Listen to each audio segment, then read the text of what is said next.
दोस्तों, क्या गोल्ड भी ईएमआई पे मिल सकता है और वो भी आपके अपने फैमिली ज्वेलर से?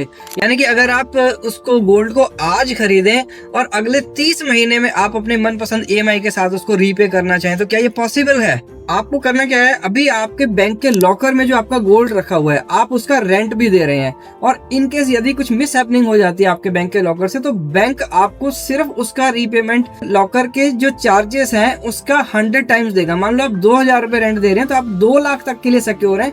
उसके ऊपर आपके पास कोई प्रूफ नहीं है, तो आपने क्या करना है, वो बैंक लॉकर में से निकाल के अपना गोल्ड बैंक में ही आप रख देंगे और वहां से आप लीजिए ओवरड्राफ्ट लिमिट, यानी कि ओडी लिमिट आपके अपने गोल्ड के ऊपर।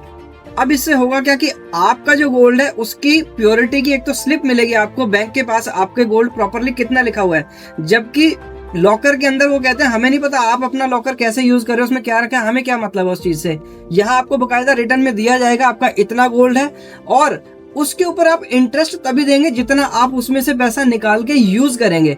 आपने मान लीजिए उसके अंदर से पैसा निकाल लिया 2.5 लाख रुपए, 2.5 लाख रुपए आपने निकाला और जाके अपने ज्वेलर के पास में उसकी एक 2 तोले की चेन लेके आए और फिर दोबारा वो चीज आपके पास में आ गई है। अब आपने हर महीने 20,000 25,000 रुपए की ईएमआई से जो बैंक में आपने ओडी ली थी उसको पे कर देना है और इससे एक साइड में आपका पैसा जो आपने निकाला था वो रीपेमेंट हो गई आपकी मनपसंद ईएमआई के हिसाब से। दूसरा, जब आप अपने ज्वेलर के पास जाएंगे और उसको इंस्टेंट कहेंगे कि भैया मेरे को 2 तोले की चीज लेनी है, तो वो भी अपनी मेकिंग चार्जेस में कुछ कम करके देगा आपको। तीसरा, आप जो अभी तक रेंट दे रहे थे अपने लॉकर के लिए, आप उससे भी बच गए और जब आप 30 महीने बाद देखेंगे तो आपने जो आज की डेट में गोल्ड परचेज किया था वो नाना करते 25 से 30% उसमें गोल्ड की ग्रोथ रेट भी हो गई।